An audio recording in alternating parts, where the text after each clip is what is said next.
Corona virus के XE variant का पहला मामला मुंबई में सामने आया है।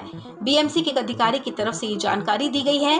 भारत में कोरोना वायरस के XE वेरिएंट के पहले केस पर अभी सस्पेंस बना हुआ है। दरअसल बीएमसी ने बुधवार को दावा किया कि 50 साल की एक महिला जो साउथ अफ्रीका से लौटी है वो कोरोना के नए वेरिएंट XE से संक्रमित है। इसके बाद कहा जाने लगा कि ये भारत में XE वेरिएंट का पहला केस है।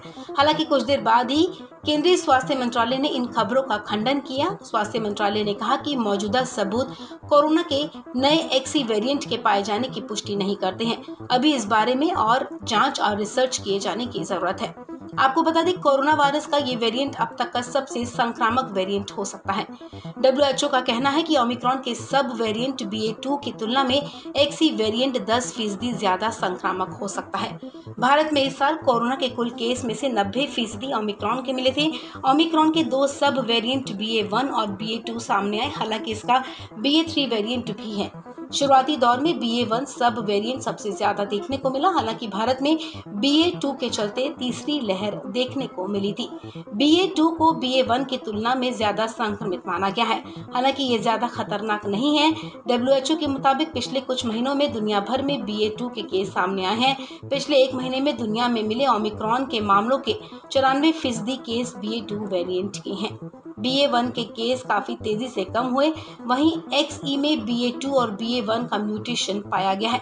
XE का पहला केस जनवरी में यूके में मिला था। अब तक इसके 600 मामले दर्ज किए जा चुके हैं।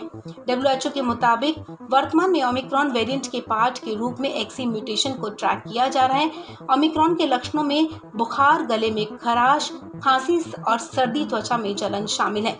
आपको बता दें, थाईलैंड और न्यूजीलैंड में भी XE वेरिएंट का पता चला है। WHO का कहना है कि म्यूटेशन के बारे में अभी और कुछ करने से पहले और डेटा की जरूरत है।